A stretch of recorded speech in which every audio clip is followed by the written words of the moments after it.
Andrii, take it away. Yes, thank you so much. Good afternoon, everyone. Thanks a lot for being here in person, but also being here virtually and watching this panel from your home or your office or wherever you are using the 5G networks that we have available for us.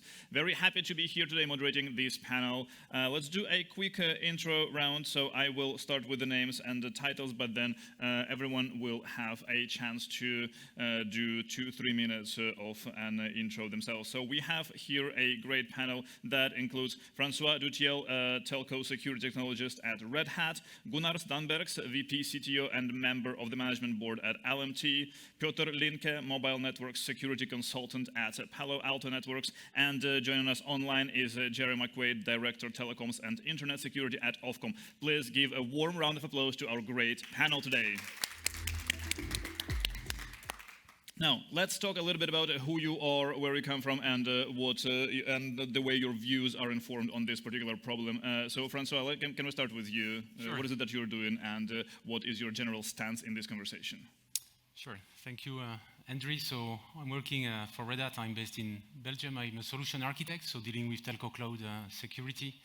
I'm also involved into this Open RAN security as the voting member for Red Hat in the Working Group 11. Working Group 11 is the security focus group in the ORAN Alliance. And part of my time I'm answering tenders, so technical questions. So it's a good way to see also where this security aspect of Open RAN is evolving over time. So that's basically what I'm doing most of my time, meeting customers, mainly in Europe, Middle East, and Africa. Great. Thank you so much for being here today. Now, Piotr. Thank you. I'm one of the mobility security consulting engineers at Palo Alto. I'm part of a bigger group, service provider overlay. My background, I think I stopped at 3G. I was on a team deploying 3G, and then I focused on IT security, like a deep knowledge, like hacking, reverse engineering, writing malware, exploiting, and so on and so on. And then I came back to the industry when there was a noise about 5G, because it looked like 5G is actually adopting, let's say, all the IT mechanisms that are very popular within the enterprises. So combining the knowledge of mobile networks and IT security, I joined Palo Alto. Perfect. Thanks a lot. Gunārs? So I'm Gunārs Danbergs, CTO and member of the management board in Latvian mobile telephone company. My background is radio engineer, and I'm with company for about already 31 years from the very beginning and establishing of company. We started with NMT 450, then it's in 1991, and then GSM, UMTS, third generation, LTE, and now we're starting and developing very successful 5G. So thank you for being here, and let's speak a little bit about next step about Open RAN. Brilliant. Thanks a lot. Jerry, your turn. Yes, thank you. Jerry McQuaid, obviously my name. I look after what's called the Telecom Security Act and the NIS directive in the UK. I'm an engineer, but not just in technology, I strongly believe in including physical and human security aspects as well when we're securing our systems. In many previous lives, but yeah, I've worked for Ericsson for a number of years when 2 and 3G were new. So that's a while ago. Then I moved to Vodafone. I looked after their national security obligations around the world, from the seabed to the sky, so to speak. So cables to satcoms, and then in parallel, I looked after the ETSI committee and was heavily involved in the standardization. So 5G, ORAN Alliance, etc. And yeah, now I'm in Ofcom after a diversion. Critical thing for me here is that ORAN is treated similarly in many ways to all the other components that we have for our telecom ecosystem, and supporting our, and I use the word ecosystem quite overtly, because we need to support our vendors and our standardization bodies in order to deliver for the operators themselves.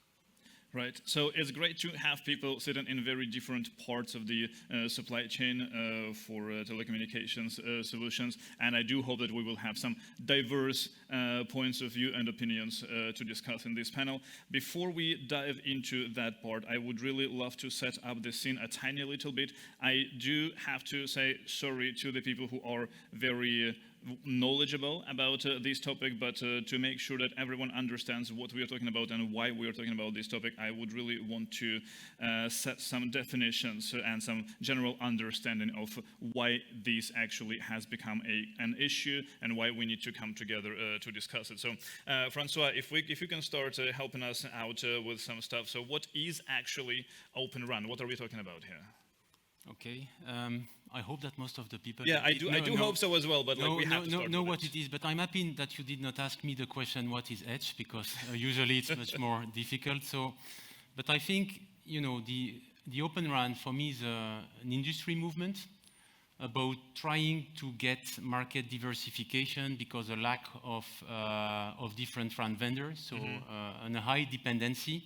So I think we've been all hearing about high-risk vendors and so on. So I think it has been brought like, what can we do in order to have like new vendors, more vendors into the RAN?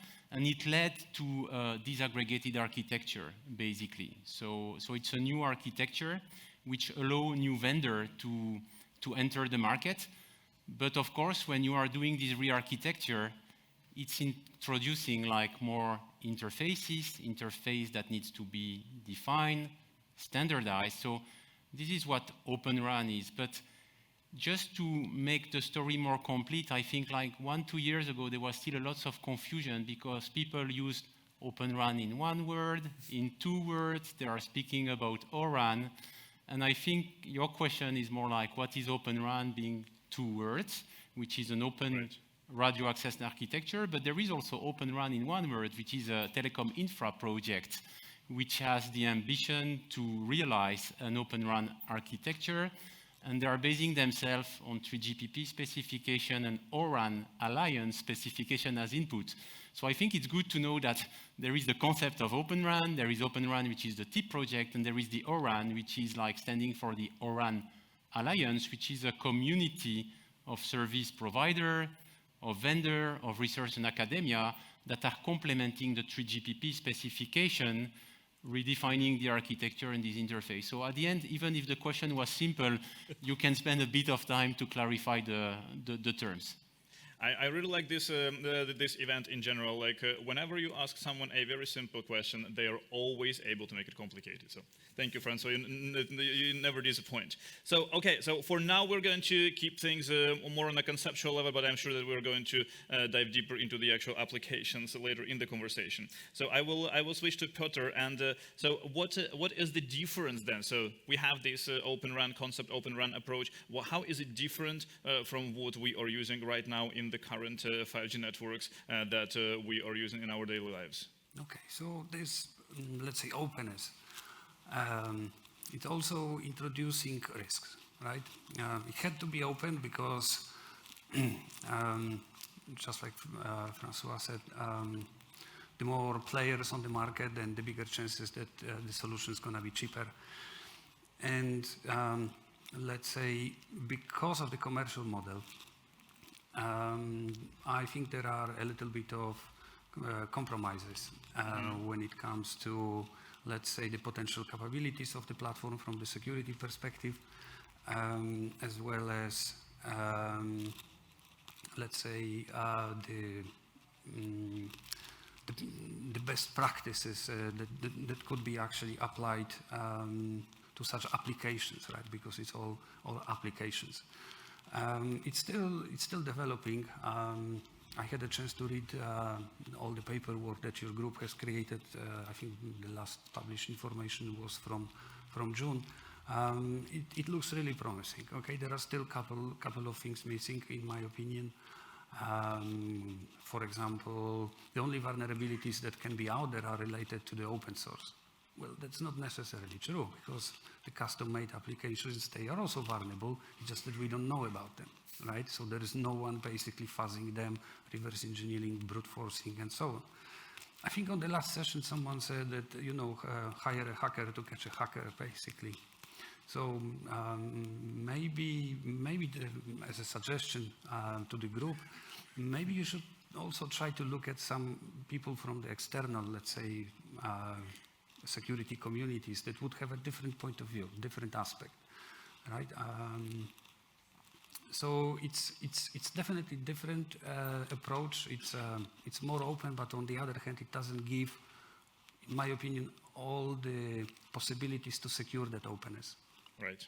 Perfect. Thank you so much. So, Gunārs, you are a representative of a network operator. So, in your point of view, so how closely are you following this development, and what do you think would be the benefits for you as a network operator of implementing, deploying Open RAN in the networks that you run? Yes, of course, we are following what's going on this stage. And as medium-sized operators, I can say that we are a little bit hesitant to go very quickly to this field, because we already have a very complicated network today. 4 technologies running.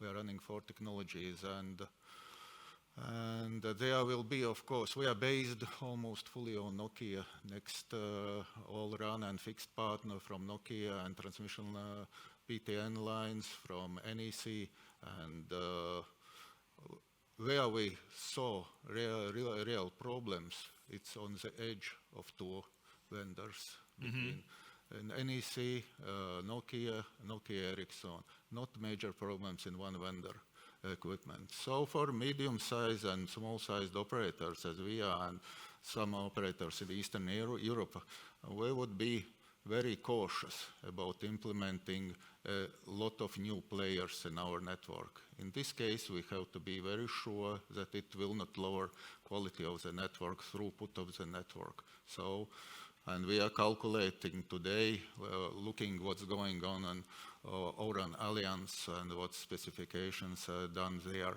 that it's a very complicated process, especially on an interface between DDU and radio unit. And if it's massive MIMO, that's for sure, I don't see that it's running at all, because our opinion is that it must be very clear specifications done already on a 3GPP level, that everybody is following it.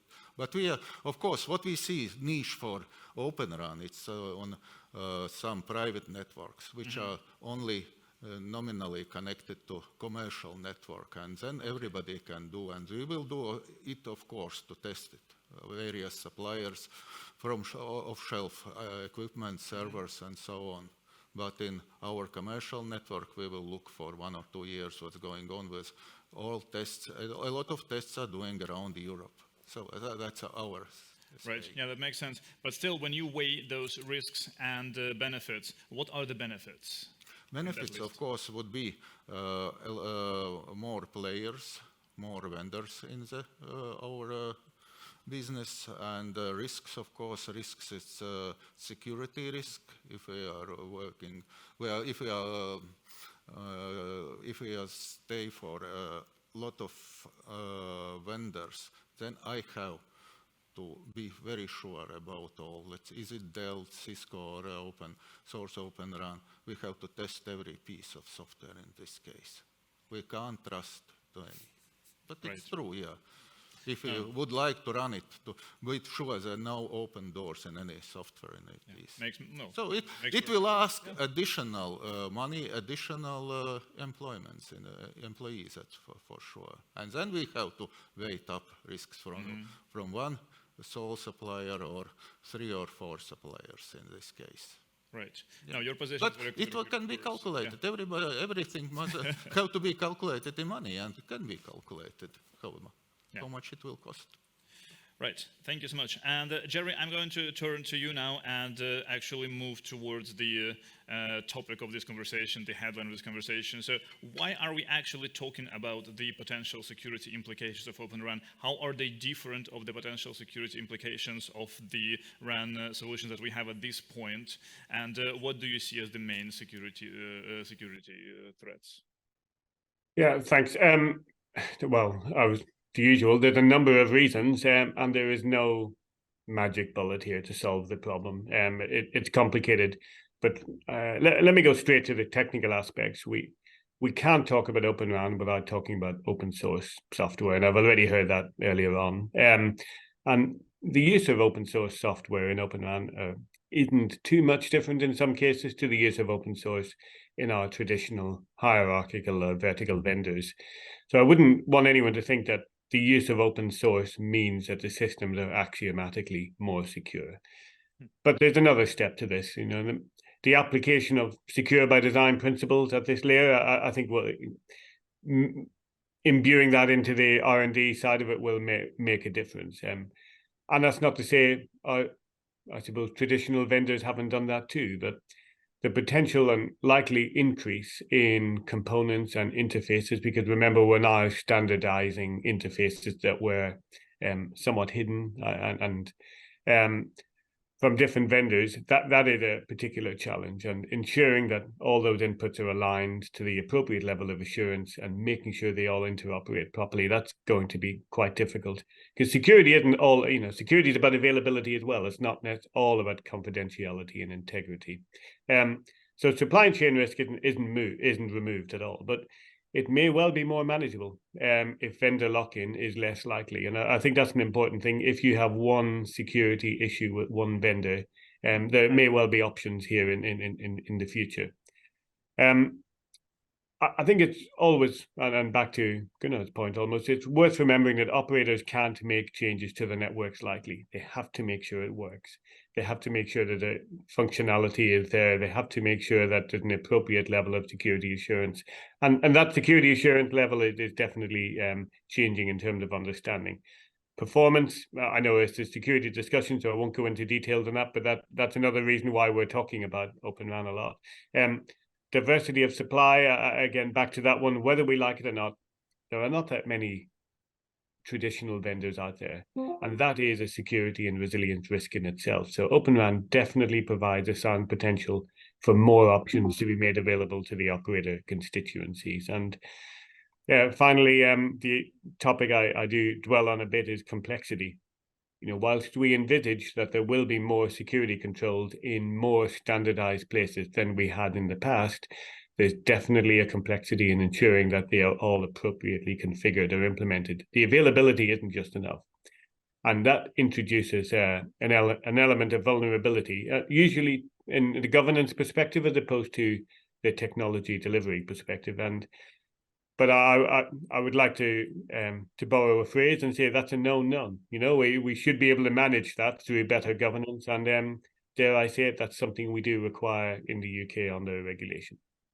Right, and I also want to address the last part of this question to the rest of the panel. So what do you think are the main threats when you are talking to your customers, for example, when you are talking to your peers about Open RAN? What are the main threats that you're discussing? Maybe I can answer this one. So being part of the RAN security working group, I think it's very difficult to say that there is one threat which is bigger than the other, but there has been a very structural approach to do the threat model analysis, where we've been using the STRIDE model from Microsoft, which is about spoofing, tampering, remediation. There is elevation of privilege, information disclosure, and DOS. And from this threat, they've been mapping these threats to the different assets in the architecture. They've been also identifying mitigation for every of these threats. And they also have been using a model to try to assess the criticality and the impact of these threats. So meaning that at the end of the day, you can have an idea about what's the type of threat that might be the most prevalent, but I think we should not forget that it's very depending on the deployment model. If you are deploying that in a private cloud or in a public cloud, the severity and the impact might be also different. So I think from my perspective, of course, what needs to be done is to make sure that you are protecting these interfaces. So I think Jerry mentioned integrity, confidentiality. Of course, availability is another dimension into the equation, but you need to protect against anti-replay. You need to authenticate. You need to authorize. So So there is all these kind of 5 elements that have been looked at and mapped. I would like to rebound on what Piotr mentioned. It's still a work in progress. So it means that the threat model is there is specification, but there are still a lots of working group working on that, on different aspects. So I think there is not one big threat, but it's a complex stack. So the attack can come from the different angles. So that's why I think I like the Maitre fight model, because it's showing like, what could be the techniques used by attacker to get into a 5G, not specifically a radio access network, but at least is building on top of what we have, identifying supply chain compromise, escape to host, and things like that. So of course, there is no single answer to this question. So. No, and I understand that fully. So this is the perspective of someone who is in the working group. But I also wanted to refer this question to Piotr. So from your perspective as a security vendor, when you are talking to companies, network operators, what do you think are the main considerations that they should be mindful of when they are planning this transition or even thinking about it? I think the best would be the reference of Dish, our referential customer for the 5G. We are basically looking together with them at like 3 layers in Open RAN. So it's a platform security, software platform, whether it's hosting virtual machines or it's the containerized workloads. Then it's the workloads themselves, secure software supply chain. Okay, that's very important to basically have a security process before something is loaded into production. Just check it, analyze it, make sure that it's compliant with your risk appetite and standards.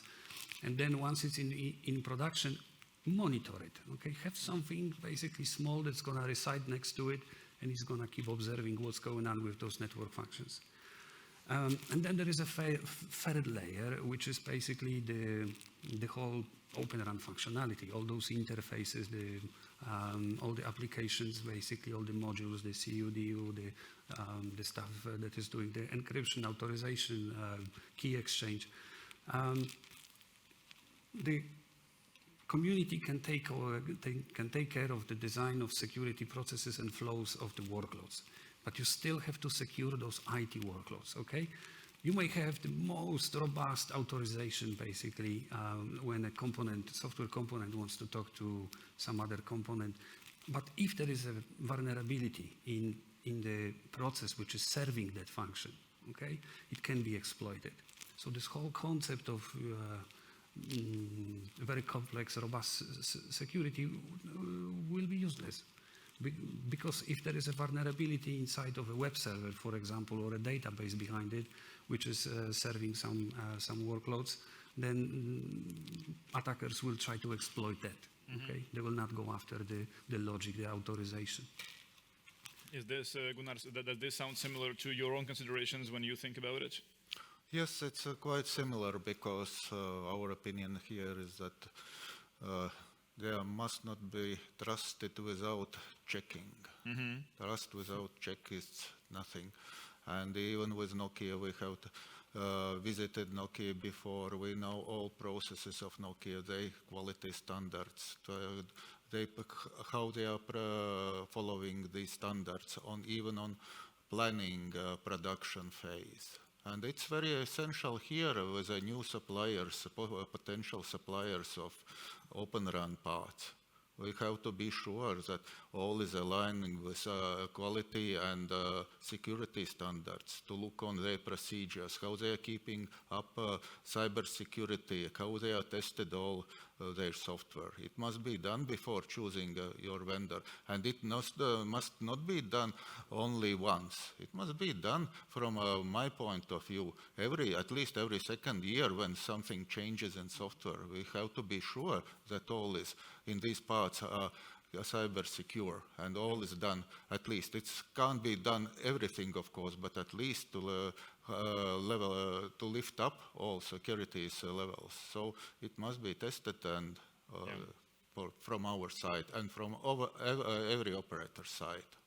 Yeah, but having multiplied all these tests by the number of vendors that would be coming with the Open RAN solutions. We're coming at a pretty large number of things that need to be done before you can implement those solutions.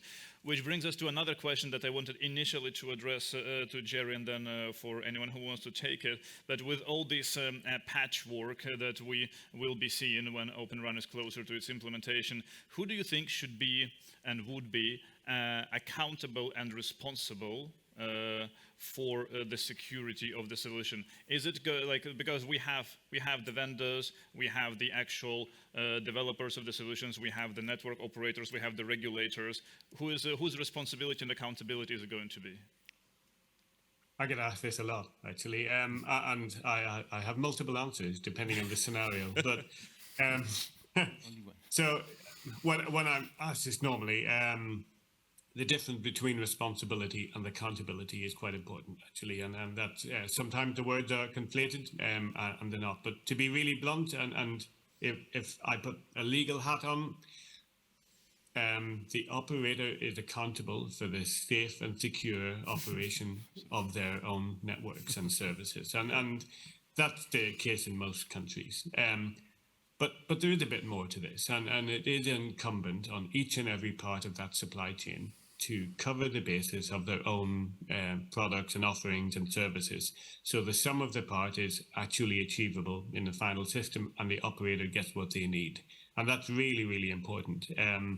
So the difference, I think, in Open RAN is maybe that the system integrator bears a little more of this than they might have in the past, because there are more, I suppose, parts and components that become visible than they would when you're buying off a single vendor. But that combination of inputs that have the requisite secure by design characteristics, if they're not configured properly, we might not get a secure solution, or we might, but I'd almost jokingly say it's SecDevOps for the supply chain. And that's driving it down to that individual responsibility. And I think we need to keep pushing that one. There is a real tension here between time to market and willingness to put the time into securing those individual components, and maybe reducing the pressure at times on that deliver the functionality ahead of security, and making sure that that's secure by design, secure by default ethos is built into that delivery program. We'll actually get what we need, and the operator gets what they need, which ultimately is what we want to see. Right. Okay, so Gunārs, you're being thrown under the bus here, pretty obviously, but François and Piotr, how do you assess your own responsibility in your own parts of supply chain for the security of an implementation that you are integrating or advising on? I think I fully agree with the single answer of Jerry, because at the end of the day, he's making a clear distinction between the responsibility, which is kind of split or shared responsibility, of the vendor that are building the solution, and the accountability of the service provider. I think we all have a very important part to play. Obviously, there is nothing really new. We all are moving to cloud platform, so the train left the station. I even wondering why Oran is spending still time on VM, to be honest. I think the world is already going containers. And of course, because of that, we have a major responsibility to be able to deliver a solution that is going to be free from vulnerability, as you mentioned, because in every layer, you want to make sure that you are not going to be exposed to hackers. So it's, I think that now we need to, I think we are doing a good job in trying to implement multiple layer of defense into the cloud platforms, enabling like SE-Linux by default, even providing like Kata container type of technology. So you can really deploy the cloud platform in the way you want. The real question is that, yeah, it's not only, you need to make the end-to-end solution work. I think system integrator has been mentioned. So we need also to pay attention that when we bring all these Lego pieces together, that we are not introducing a hole in the solution. So I think pre-integration of the solution might be an answer. And that's something that, as Red Hat, we are doing with the CNF vendor and with the hardware provider. So you can have something which is in line with what we want to build in terms of openness, but it's kind of pre-integrated. So it's kind of a middle ground between like a single vendor or versus something you get the Lego and you build it yourself.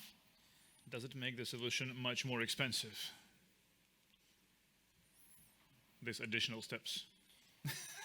Yeah, so Of course, but somebody have to pay for it. Yeah. Yeah. Is it operator or is it a producer? But it's I'm afraid it's going to be you again. But finally, you know who to pay for it.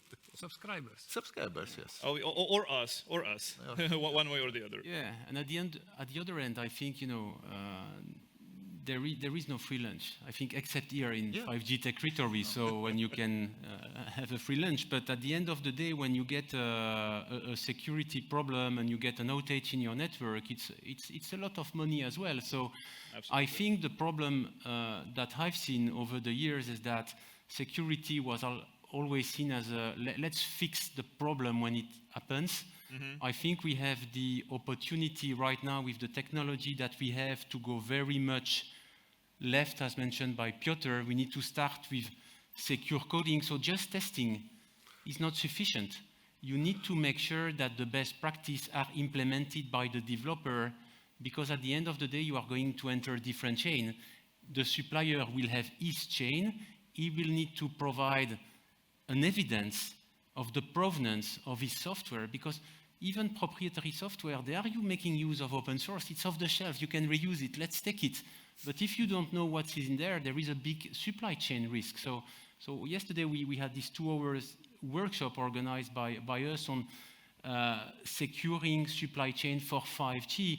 And there are some emerging technology these days where you can get some attestation of provenance. Have you make your build in the best way? Are you free from vulnerability? So there are ways to change the game, but you need to have everyone participating to that. Otherwise, you will still be at the end with your security and it will cost you a lot of money. So we are not going to solve the price equation as you mentioned. Yeah, absolutely. Piotr, do you have anything to add here? Yeah, so looking at all the layers. Now, the responsibility, it is supposed to be shared responsibility, but it's a split responsibility.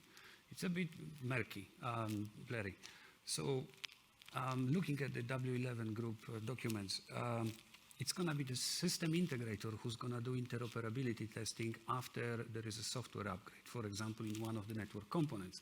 But who's going to pay, right, to the system integrator? So that part is missing. Why would it be system integrator's responsibility, for example, right? Then when I'm talking to network equipment providers, they are like, oh, we have a top-notch software development lifecycle. You don't need to worry about anything. Our products are secure by design, blah, blah, blah, basically. But then when I talk to their customers, they are like, oh, it's not our problem, okay? If there is a vulnerability in a network function, it's the vendor's problem. And then the vendor says, well, it's not actually our problem because we are not managing the network anymore, basically. We deployed it and then we handed it over. It's not our responsibility anymore.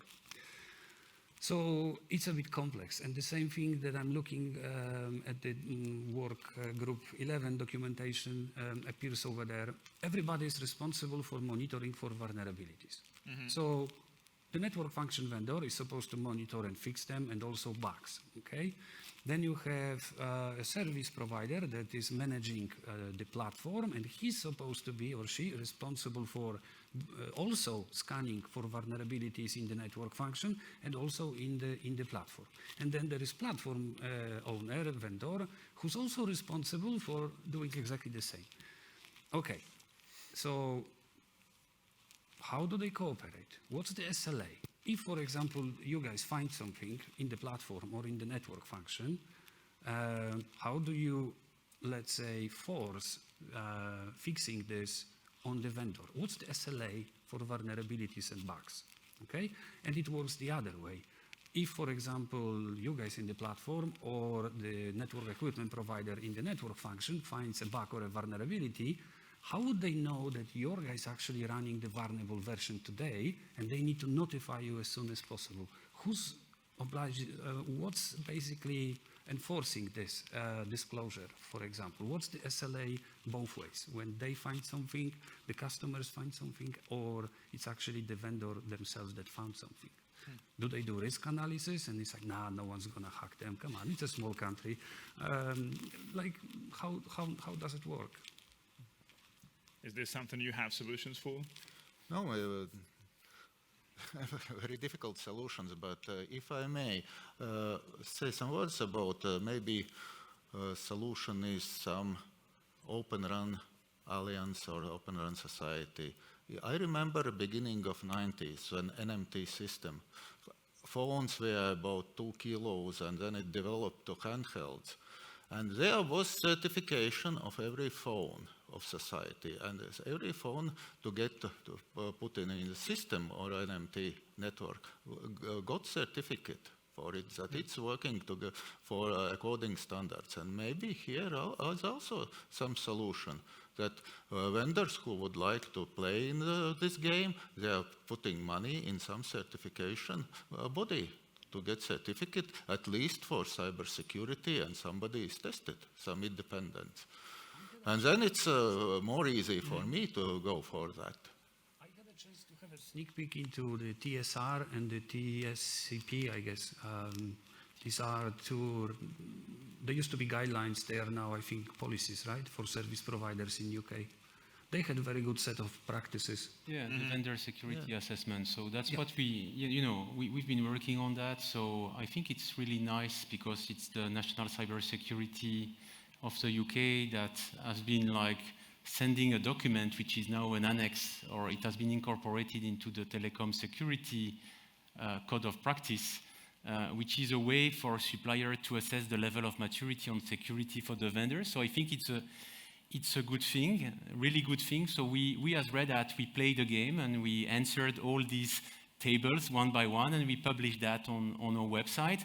But it requires collaboration, because when you're like providing your answer, it can also be used by competition to say, oh, you are not doing that yet, and so on. So there was kind of a debate internally. Should we do that openly? And you say, okay, we are an open company, so let's do it. So we did it, and some other, like Palo did it as well, by the way.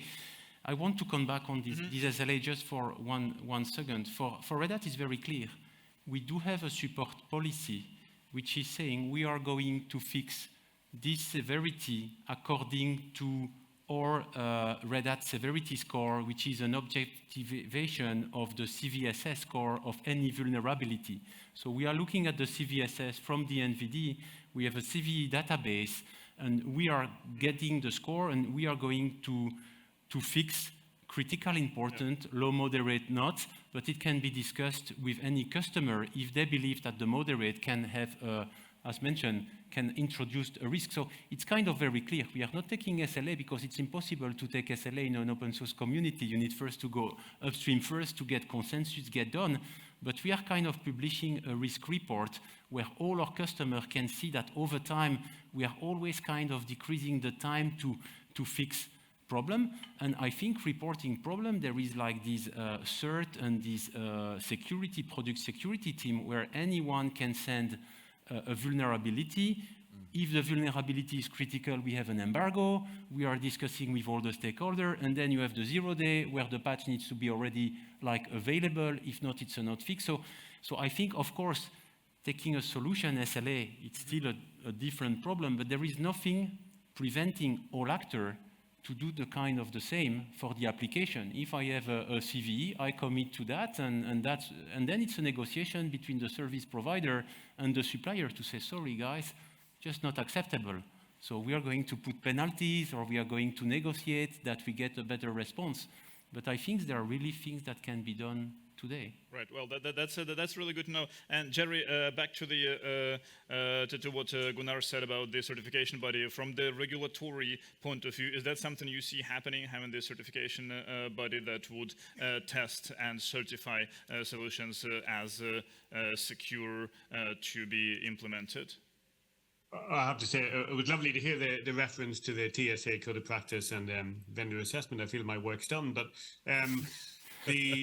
in terms of certification, so one really important aspect, just because something has been tested today and the situation is demonstrated, the security aspects of the product are demonstrated today. The threat changes, and the threat will be different tomorrow, and you can no longer rely on that aspect of it. So I think what's actually more important is there's a transparency in terms of the testing and evaluation of the products, so that the operator is able to make a risk assessment, and in a year's time, when the threat changes, they can review that and potentially change somewhere else in their architecture to mitigate whatever that issue or threat is. So it's really important that we don't. I need to disabuse anyone of the notion that a certification for security is the same as a certification for conformance like we had in the past. They're two quite different things. Could threats change? Right. And before we move on and take questions from the audience, both present here and online, I wanted to come to a question that was voiced in one of our previous conversations before we came to this panel, which is about the computing resources. And because there is an opinion, for example, that there may be not enough computing resources within this whole architecture to actually ensure proper security with the TLS decryption, for example. So, like, how do you address this, and like, is it actually a problem that can or cannot be solved? Probably François is a good person to start answering it. No, I think the question looks strange to me, because at the end of the day, you know, when you dimension a system, you dimensioning for a specific use case. So obviously, if you would go very far into the network, like at the edge, you might expect to have a limited footprint. Then it's a question whether you want to have security or not. Because of course, if you want like to monitor, like Piotr means, there is no magic.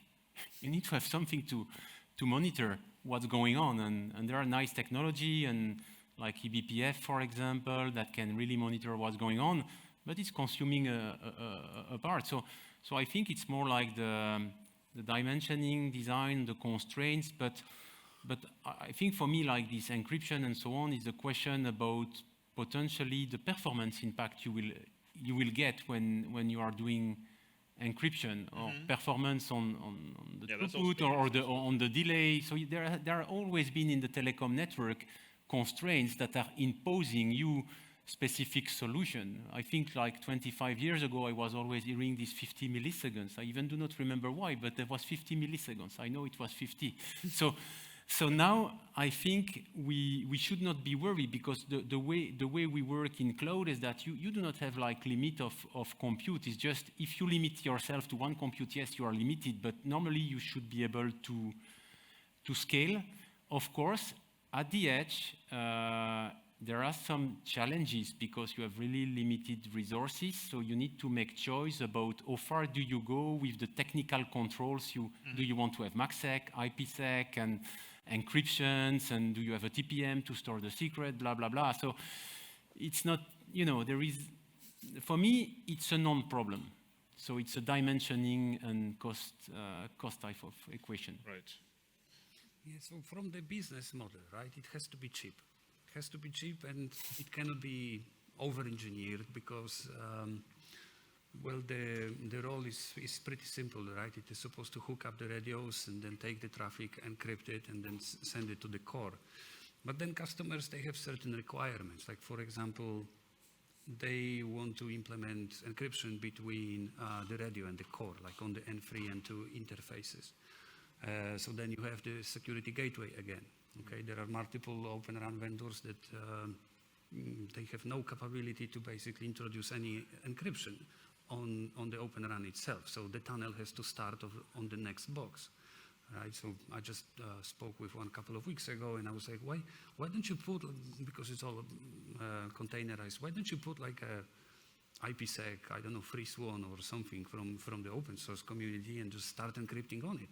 It can talk to anything on the other side, right? It's like, we never thought about it, you know, it's not in the standards.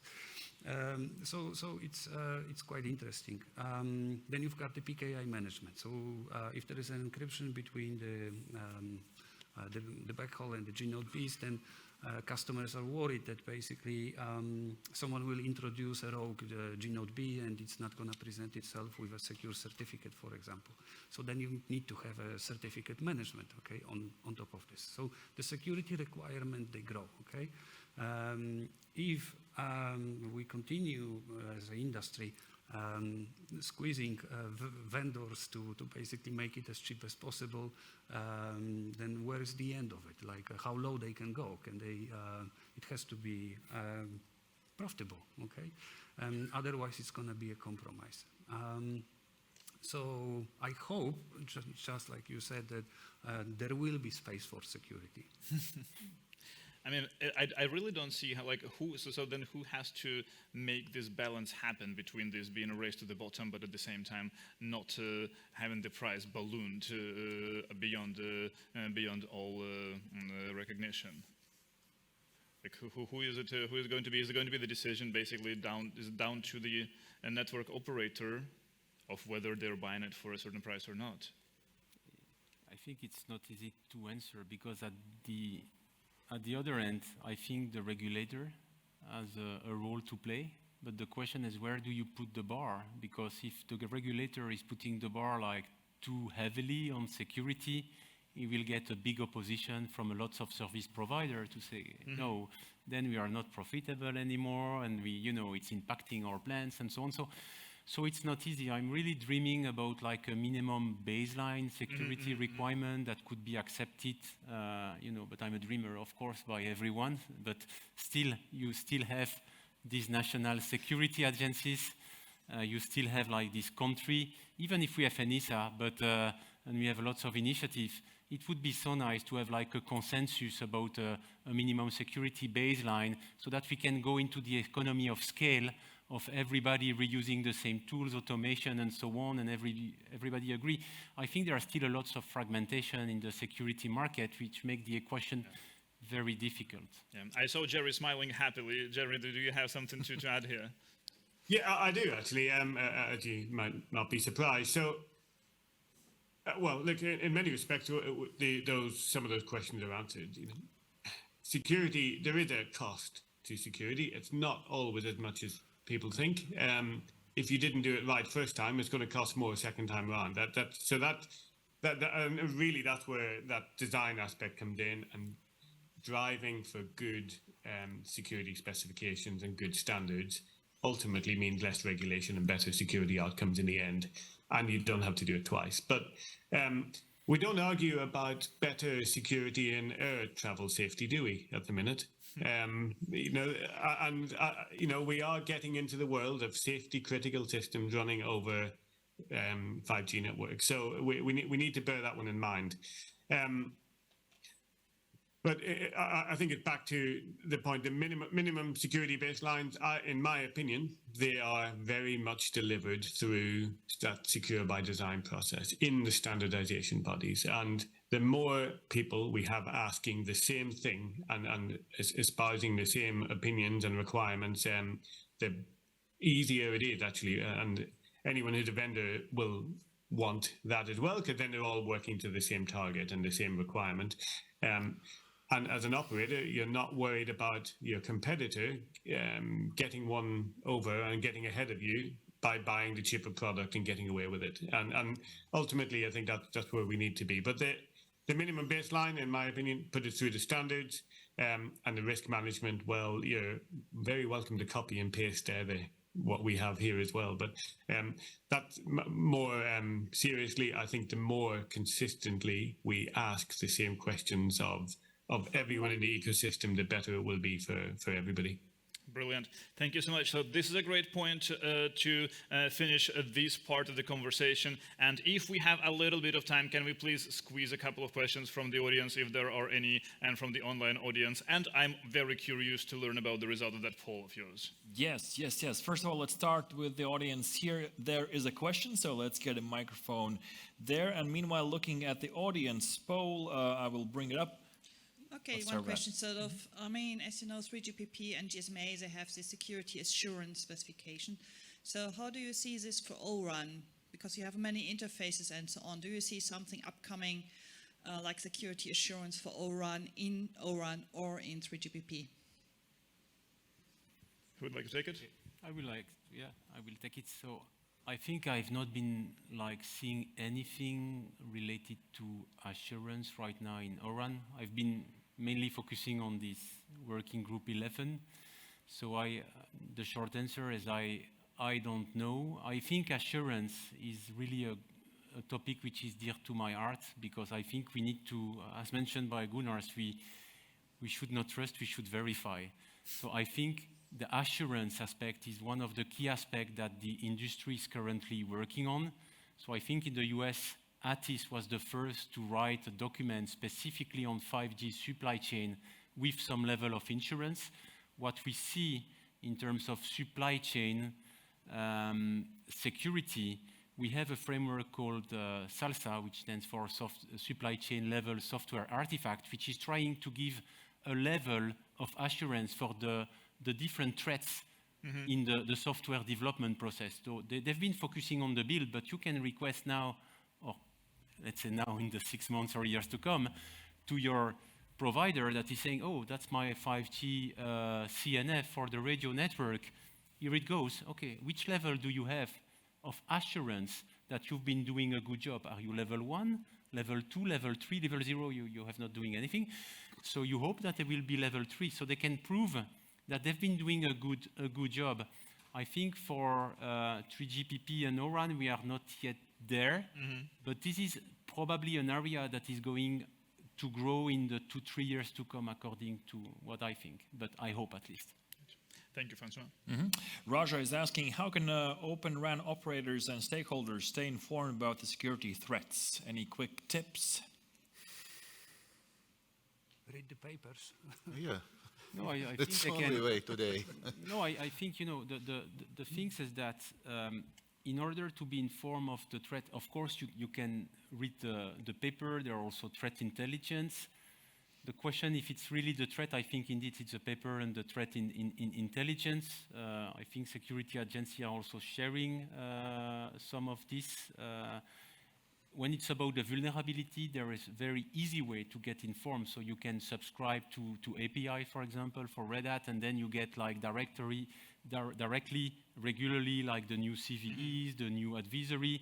So, but it requires an organization, because you do not want to be overwhelmed by all the CVE that might be popping up in all the layer of this complex architecture. So I think there are ways to get informed, but you need to be able to filter what might be important for your own O-RAN architecture. Excellent, excellent. Thank you. Looking at the time, we have to wrap it up. So Yes, absolutely. So, Paul. yes, on the poll. Thank you. I'm going to open up the poll as well. So let's check the poll. You had the option to vote all session long. So the question stood, which factor is most crucial for ensuring secure Open RAN implementation? And we actually have two winners, both 33%. First of all, regular security audits and testing, and secondly, collaboration and information sharing with industry. Yes. Well, exactly There what we we go. talked about. Yeah, I think this entire discussion really has shown the importance of collaboration indeed between the different stakeholders in the ecosystem. And if there is anything to take away from this panel, it is that it is indeed important, and do keep in touch with each other, do keep coming to these type of events, because these conversations are going to be foundational and very important for what we all are building in this industry. At this point, this is all we have time for this panel. Thank you so much. Thanks everyone who has been joining us online. Thanks everyone who has been here in person. Please give the last round of applause to this great panel, François, Gunārs, Piotr, and Jerry.